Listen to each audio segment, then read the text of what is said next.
Okay, here's one of those jack of all trade things.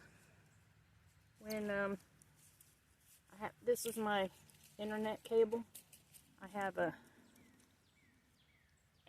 splitter over here on a pole. It's from my cabin down to where the internet comes in is probably about 600 feet, and Ethernet will not carry a signal that far. So I had to put a powered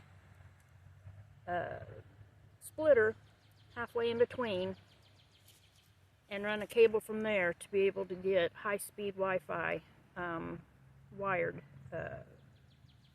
It's Comcast. Not, is it Comcast? I think it's Comcast. Anyway, up here.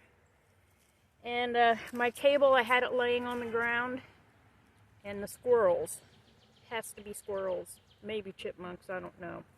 They evidently think this is a chew toy, and they chewed through it in like 3 different places.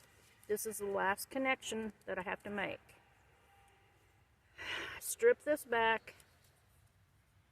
I strip these back, and then I splice them together, and I solder them. Then I seal them up and caulk it all real good and make sure it's weatherproof, and hopefully I'll have high-speed internet again in a minute on my computer. Right now all I have is my cell phone. So I'm going to work on this a little bit, and I'll show you when I'm done, or show you some of it after a while.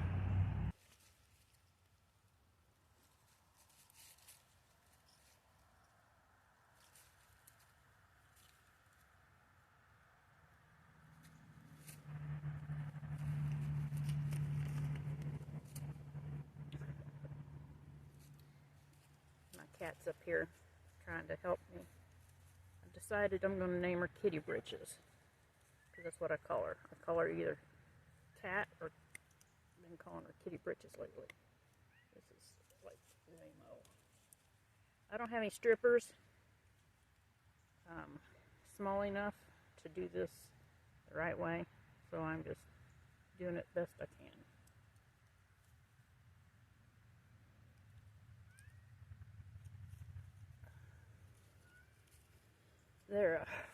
This Ethernet is called a 4 paired wires. There's a solid and a striped of each color, and as long as you make sure you don't mix them up, all you have to do is wire them together, and I solder them because it needs to be a solid like this. These are 2 solid orange ones, and I just twist them together.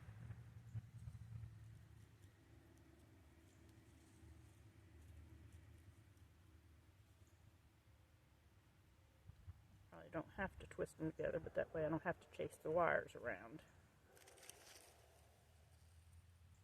Trim off the extra. Yeah. Trim off the extra.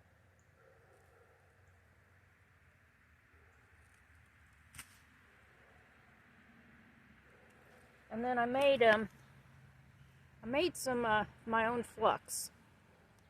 I don't have flux. I do have some solder, and it's flux core, but it's so heavy that the core wouldn't tin up the wires very well.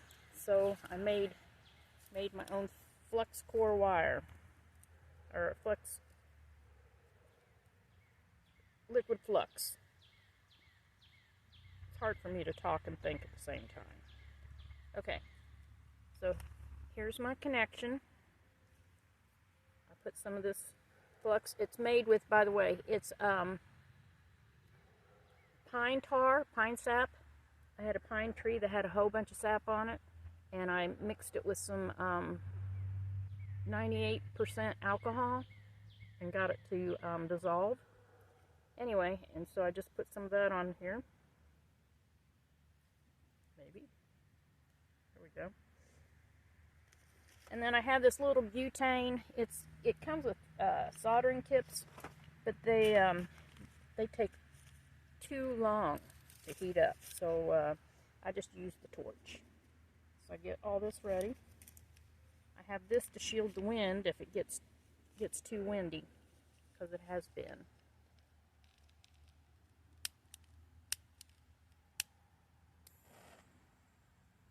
Like that. And then I put this down here.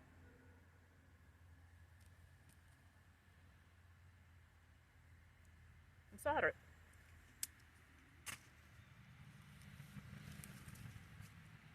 See? And so that's what I do with each wire from each end. And then I put tape on it to insulate them from each other. And then I cover it with caulking. It's silicone, pure silicone caulking, so it's not water soluble or anything.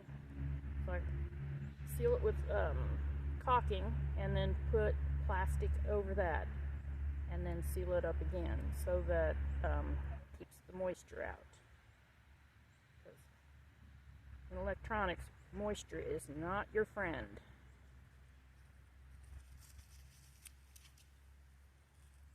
It's kind of tedious, takes some time,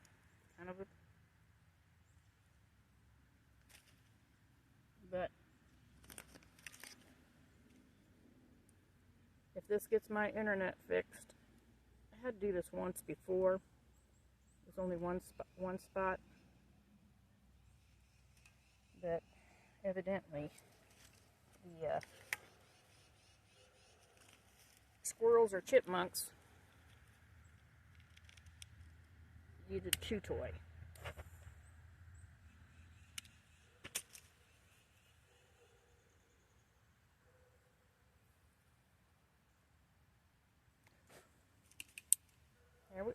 There we go. Then I'll take where's the tape? Then I'll take some tape and wrap each one independently. If I had some shrink tubing, I'd use that because that's way better than using tape, but I don't have, so tape it is. Take a piece of tape.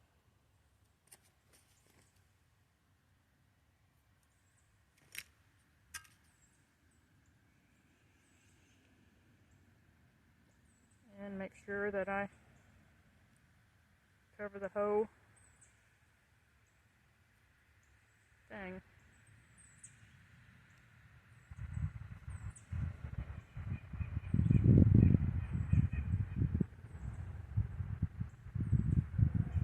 And there's one. I'll tape that one. And once I tape both of them independently, then I'll hook them together. Once I get all four of them, then I'll put them all together like this, and I'll tape the whole thing, then I'll silicone the whole thing, and then I take a piece of plastic like this, and this silicone will be wet, and then I wrap it with the plastic and then tape the ends of that. So hopefully we confuse the water enough to keep it from infiltrating my patch job. I'm Joe. Hi. I'm Joe, and this is my new Tennessee home, and this is a little bit of ace of all trades, and no, jack of all trades and ace of none. That's me.